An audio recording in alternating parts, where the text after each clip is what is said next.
We need to have a very serious and very uncomfortable conversation today, because a clip has surfaced that is generating significant reaction across the sports world, and the timing of it, the content of it, and the broader context surrounding it raises questions that cannot be ignored or talked around with careful, diplomatic language.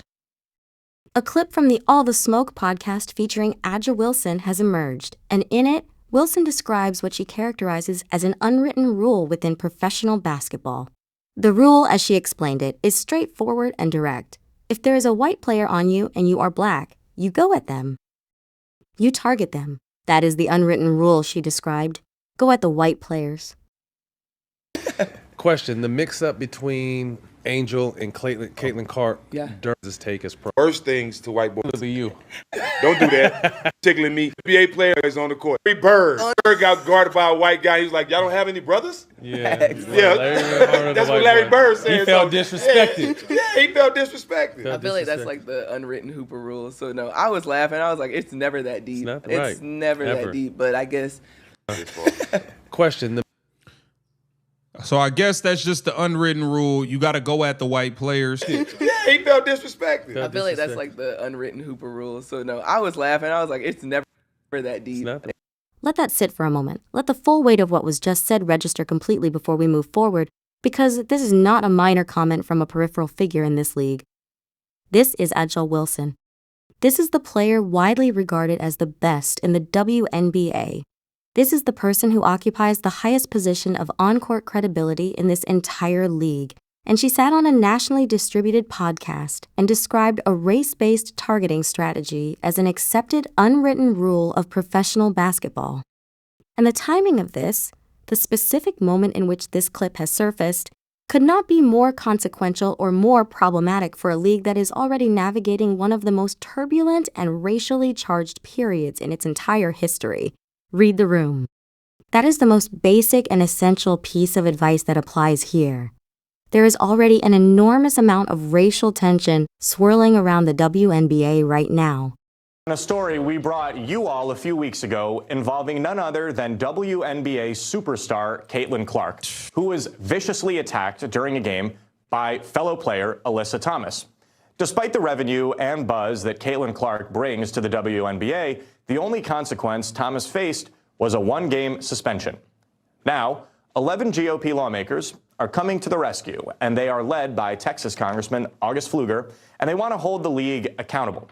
The lawmakers sent a letter to WNBA Commissioner Cathy Engelbert, writing that Clark has been hip-checked, poked in the eye, and struck in the throat during games. These incidents go far beyond routine physical play, yet the WNBA and its officiating have too often failed to address these unacceptable incidents and hold players accountable. Indiana Congressman Marlon Stutzman notes that Commissioner Engelbert should act swiftly to keep all players protected from the thug-like violence Caitlin Clark has fallen victim to. Alex, I know that you want me to go to you first for a sports story, but I won't. I'll go to Jason first. Give us some analysis of what's been going on the court with Caitlin Clark. I mean, some of these hits for sure look vicious. Well, I'm going to give my answer real quick. Well, one of the things is the lawmakers have requested an investigation. I'm just going to do it legal. Okay. Okay, that's fine. All right. Fine. Okay. So the law is your sport. Okay. Thank you. The law. Thank you, Tim. The letter asks that for an investigation into this. This isn't, from my understanding, the first time that you would have some sort of like civil rights investigation involving basketball players. So it's not like it's something new. Yeah, Jason, no, and I'll tell you what is why. going on the court here? I think it's absolutely silly, and it's anti-woman athlete. They play incredibly physical basketball in the WNBA. Hey, I'm glad to have a Democrat defending women's sports. This is rare. Tim, let me have a Democrat defending women's sports here. Jason, do you think? Hold on, Jason. Do you think Michael Jordan should be able to Engelbert? Commissioner Engelbrecht or Engelbert or whatever?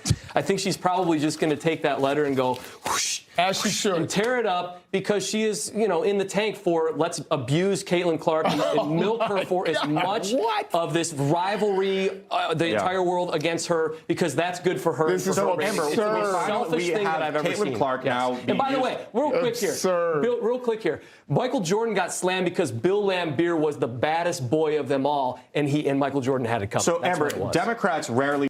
The conversation about how Caitlin Clark has been treated, about the targeting she has experienced on the court, about the accusations of racism that have been leveled at her and at her fan base, that conversation is already at a fever pitch. Congress is already involved.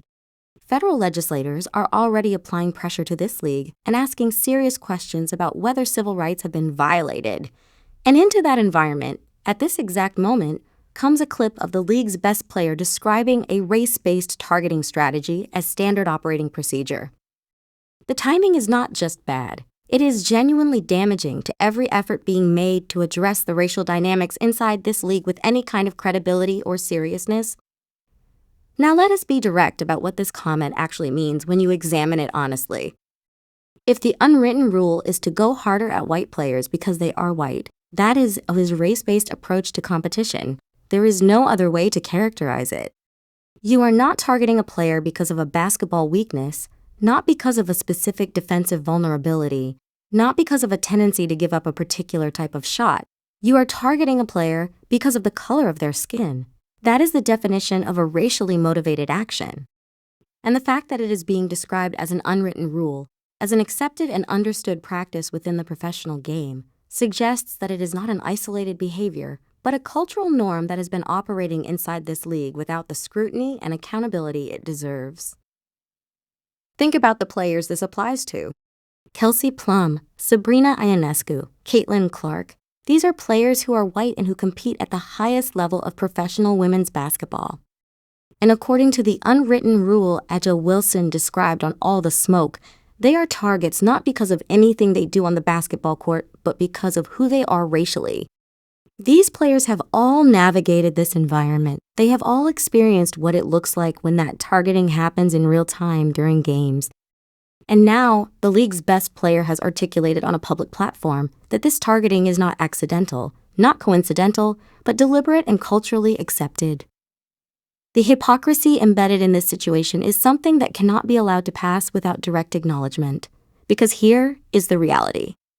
If the dynamic were reversed, if a white player sat on a nationally distributed podcast and described a race-based targeting strategy directed at black players as an unwritten rule of the game, the response from this league, from the commissioner's office, from the Players Association, and from the broader sports media establishment would be immediate, overwhelming, and absolute. There would be no ambiguity about what had been said, no charitable interpretation offered, no contextualization that softened the impact. It would be treated as exactly what it is, a racially motivated statement that has no place in professional sports. And that standard, that immediate and uncompromising response to race-based targeting language, should apply consistently and without exception regardless of who is doing the describing and who is being described as the target. This is not about applying a double standard in the other direction. This is about applying the same standard in every direction. Racial targeting is wrong when it goes one way, and it is wrong when it goes the other way.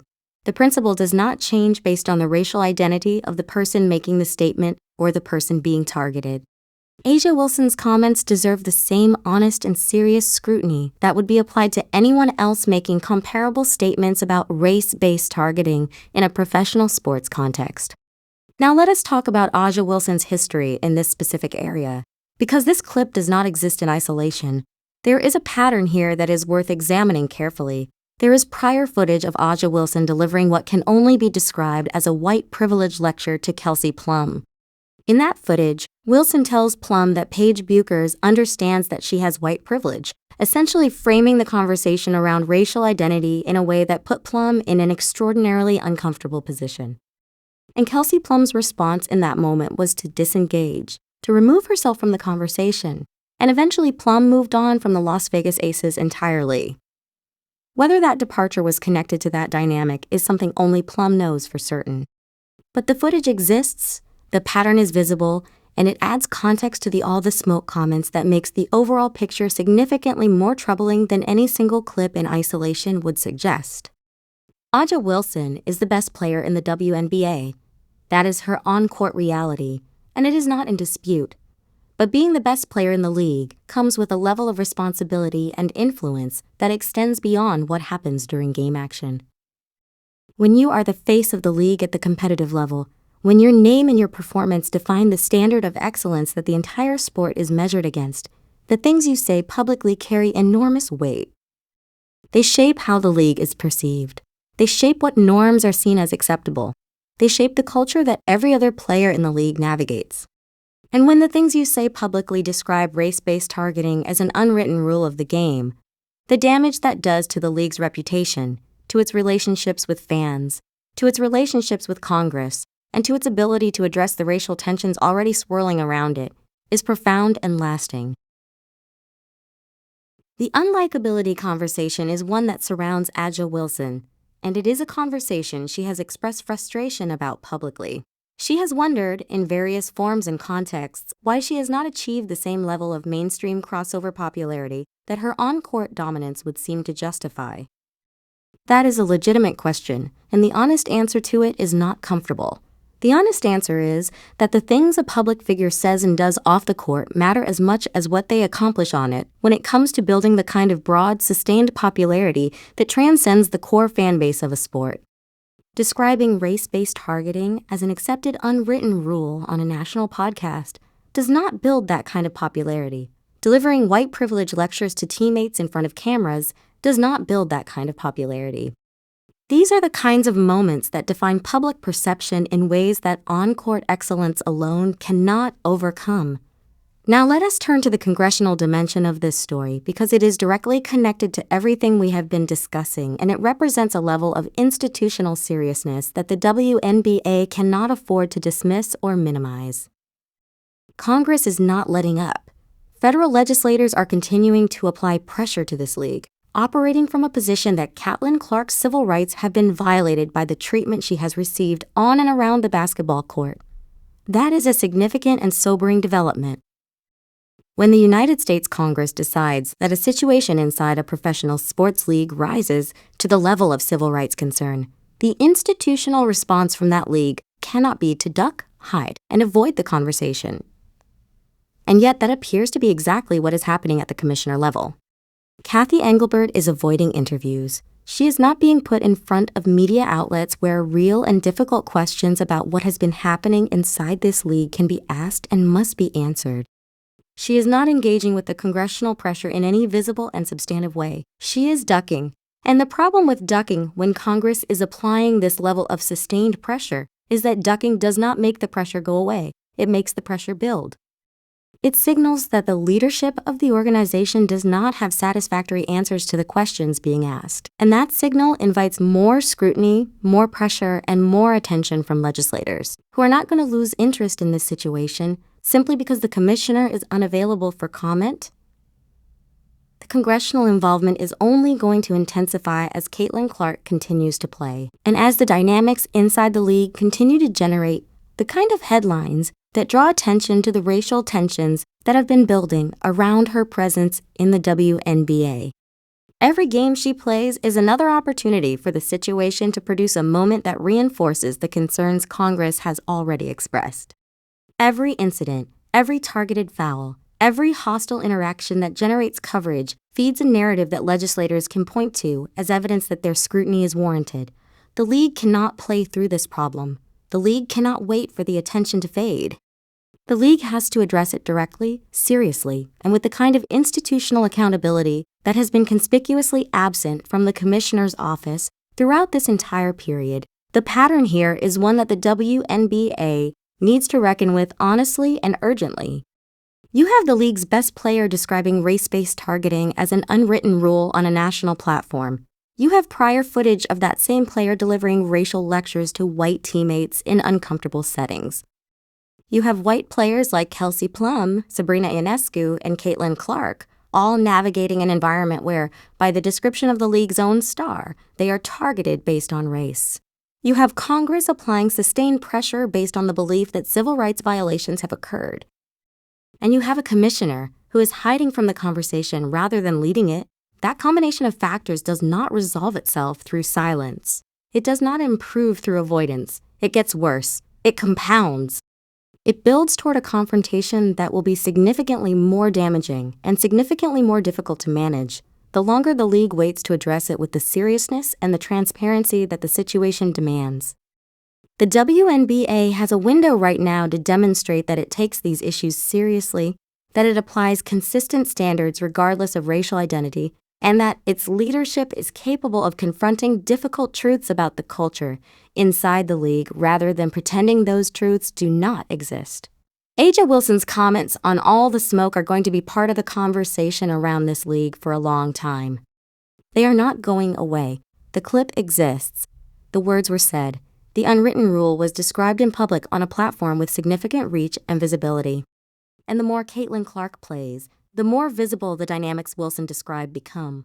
The more this clip will be referenced, replayed, and used as evidence by everyone who has been arguing that the treatment Clark has received is not accidental, but cultural and deliberate. The WNBA needs to figure this out. It needs to figure it out quickly, and it needs to figure it out honestly. Because the alternative, continuing down the current path of institutional avoidance, inconsistent accountability, and a commissioner who ducks the hard interviews while her league burns through the goodwill it has worked years to build, that alternative does not end well. It does not end well for the players. It does not end well for the franchise owners. It does not end well for the fans who genuinely love this sport and want it to succeed. And it certainly does not end well for a league that is already under congressional scrutiny for how it has handled the racial dimensions of Caitlin Clark's experience within it. The clock is running. The pressure is building, and the people responsible for leading this league through this moment need to decide very quickly whether they are going to lead or continue to hide.